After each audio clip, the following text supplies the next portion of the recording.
Niadtong miaging semana, siyam ka mga miyembro sa New People's Army kon NPA ang misurrender kang Davao del Norte Governor Edwin Hubahib. Lakip sa gisurrender ang mga armas nga ilang gigamit sa pakigyera sa pwersa sa gobyerno. Upat ka mga high-powered firearms ang gitahan ug matag usa niini adunay baylo nga kantidad sa kwarta gikan sa gobyerno. Ato sa pagsurrender, gikumbinsi ni Governor Hubahib ang mga rebelde nga naa pa sa kabukiran nga munaog na ug giagi sa legal nga proseso ang ilang reklamo batok sa mga tawo nga naghimo og inhustisya kanila. Sumala ni Hubahib, dili kini ang panahon sa panagbangi apan panahon sa pagbag-o alang sa mas malungtaron nga kalambuan sa Davao del Norte Province. Ang uban sa mga misurrender dili taga Davao del Norte apan mas gipili nga mosurrender sa probinsya tungod sa ilang nadunggan nga maayong pagtratar ni Hubahib sa kanihing mga rebelde.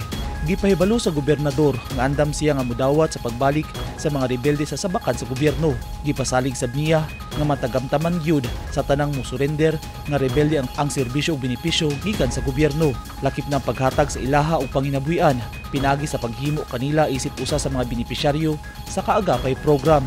Kahinumduman nga nadeklara ng insurgency free ang probinsya sa Davao del Norte ug dakong hagit sa probinsyal nga gobyerno ang pagsustener sa naangkon nga kahapsay ug kalinaw. Eugene Hinutan, Newsline Philippines. Stay safe.